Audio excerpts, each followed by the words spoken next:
எல்லாருக்கும் வணக்கம். இன்னைக்கு நாம தமிழ்நாட்டோட இந்த வாரத்துக்கான மழை நிலவரத்தை பத்தி தான் பார்க்க போறோம். அதாவது நவம்பர் 8ல இருந்து 14ஆம் தேதி வரைக்கும் எந்தெந்த மாவட்டத்துல மழை பெய்யும்னு விரிவா பார்க்கலாம். சரி, நேரடியா விஷயத்துக்கு வருவோம். இந்த வாரத்தோட பெரிய நியூஸ் என்னன்னா, தமிழ்நாட்டுல கிட்டத்தட்ட ஒரு 15 மாவட்டங்கள்ல கனமழை பெய்யும்னு கன்ஃபார்ம் ஆயிருக்கு. எல்லார் மனசுலயும் இருக்கிற ஒரே கேள்வி இதுதான், நம்ம மாவட்டத்துல மழை உண்டா? உங்க எல்லா கேள்விக்கும் பதில் இங்க இருக்கு, வாங்க பார்க்கலாம். முதல்ல ரொம்ப அதிகமா மழை பெய்யும்னு எதிர்பார்க்கப்படுற இடங்கள்ல இருந்து ஆரம்பிக்கலாம். அது நம்ம தென் மாவட்டங்கள் தான். குறிப்பா நீங்க தூத்துக்குடி, திருநெல்வேலி, ராமநாதபுரம் இல்லைன்னா விருதுநகர்ல இருந்தீங்கன்னா கொஞ்சம் அலர்ட்டா இருக்கணும். ஏன்னா இந்த வாரம் ரொம்ப தீவிரமான மழைப்பொழிவு இந்த பகுதிகளில் தான் இருக்கும்னு சொல்றாங்க.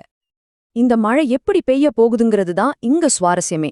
பாருங்க, வாரத்தோட தொடக்கத்துல மிதமா ஆரம்பிச்சு அப்புறம் கொஞ்சம் கொஞ்சமா தீவிரம் அதிகமாகும். குறிப்பா நவம்பர் 9, 10 தேதிகள்ல மழை ரொம்ப வலுப்பெற்று கனமழையா மாறும்னு எதிர்பார்க்கலாம். சரி, கனமழை எங்க பெய்யும்னு பார்த்தாச்சு. இப்போ மிதமான மழை எங்கெல்லாம் எதிர்பார்க்கலான்னு பார்க்கலாம். அதாவது டெல்டா பகுதிகள் மற்றும் மத்திய மாவட்டங்களோட நிலைமை என்னன்னு பார்ப்போம். ஆமாங்க, நாகப்பட்டினம், தஞ்சாவூர், திருவாரூர் மாதிரியான டெல்டா மாவட்டங்கள், இது கூடவே மதுரை, திண்டுக்கல், சிவகங்கை மாதிரி சென்ட்ரல் மாவட்டங்கள்லயும் மிதமான மழைக்கு நல்ல வாய்ப்பு இருக்கு. அப்போ மிதமான மழைனா எவ்ளோ பெய்யும்னு கேக்குறீங்களா?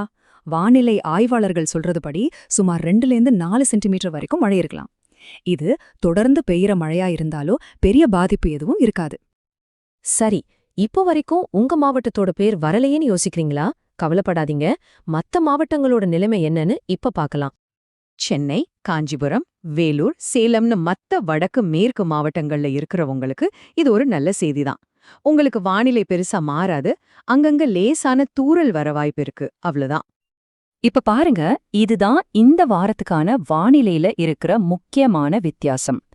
தெற்கு மாவட்டங்கள்ல சாயங்காலம், ராத்திரி நேரத்துல தொடர்ந்து மழை இருக்கும்.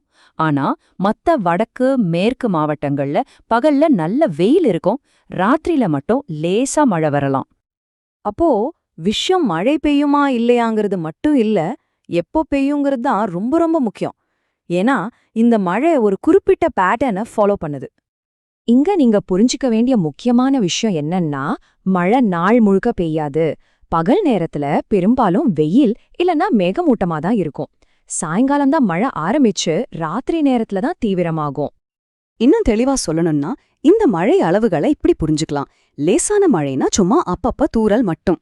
மிதமான மழைனா 2-4 சென்டிமீட்டர். ஆனா கனமழைன்னு சொல்ற இடங்கள்ல அதிகபட்சமா 6 சென்டிமீட்டர் வரைக்கும் கூட மழை பெய்ய வாய்ப்பு இருக்கு. இதுதான் ஒருவேளை ரொம்ப முக்கியமான ஒரு ஆறுதலான விஷயம்னு சொல்லலாம். கனமழை எச்சரிக்கை இருந்தாலும் பெரிய வெள்ள அபாயமோ இல்ல ரெட் அலர்ட் கொடுக்கிற அளவுக்கோ நிலைமை போகாதுன்னு வானிலை ஆய்வாளர்கள் தெளிவா சொல்லிருக்காங்க. சரி, இவ்ளோ நேரம் பேசணும்ல, இதெல்லாம் வச்சு வர வாரத்துக்கு நாம எப்படி தயாராகலான்னு ஒரு சின்ன ரீகேப் பார்த்துடலாம். மொத்தத்துல இந்த வாரம் நீங்க ஞாபகம் வச்சுக்க வேண்டிய 4 முக்கியமான விஷயங்கள். 1, தென் மாவட்டங்கள்ல தான் அதிக மழை. 2, டெல்டா மத்திய மாவட்டங்கள்ல மிதமான மழை. 3, மழை பெரும்பாலும் சாயங்காலம், ராத்திரி, அதிகாலை நேரத்துல தான் பெய்யும். கடைசியா பெரிய வெள்ள ஆபாயமோ ரெட் அலர்ட்டோ இப்போதைக்கு இல்ல. இத மனசுல வச்சுக்கோங்க. சரி, இந்த வாரம் முடிஞ்சதும் எல்லாம் சரியாயிடும்னு நினைக்காதீங்க. கடைசியா ஒரு தகவல், நவம்பர் 18ஆம் தேதியிலிருந்து 22ஆம் தேதி வரைக்கும் தென் மாவட்டங்கள்ல இன்னொரு ரவுண்டு மழைக்கு வாய்ப்பு இருக்குன்னு சொல்றாங்க. அப்போ அடுத்த கட்ட மழைக்கு நம்ம தயாரா இருக்கோமா? யோசிக்க வேண்டிய விஷயம்.